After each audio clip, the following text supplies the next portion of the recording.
नमस्ते। जो लोग मेरे वीडियोस देखते हैं वो लोग देख के ही समझ जाएंगे कि ये पाम ट्री को मैंने 1 साल पहले इस पॉट में रिपोर्टिंग किया था। उस रिपोर्टिंग का वीडियो लिंक मैंने डिस्क्रिप्शन बॉक्स में डाल दिया है। अभी मैं इस पाम ट्री को फिर से रिपोर्टिंग करूँगा क्योंकि ये पॉट टूट चुका है और इस ट्री का ग्रोथ भी बढ़ चुका है, इसीलिए अब थोड़ा सा बड़ा पॉट का ज़रूरत है।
यह जो सीमेंट कंक्रीट का पॉट मैं यूज़ कर रहा हूँ ये मेरा होममेड पॉट है।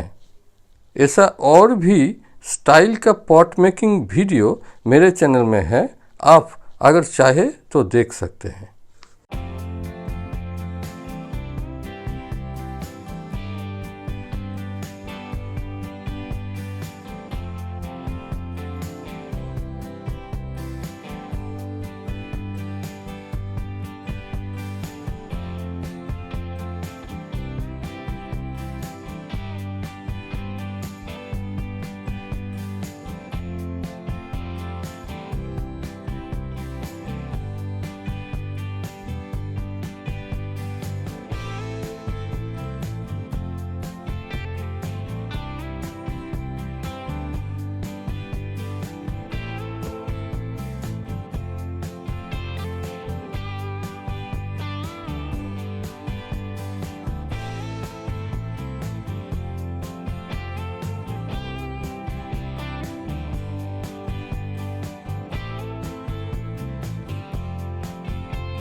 यह जो नेस्ट हैंग कर रहा हूँ ये भी मैंने बनाया है।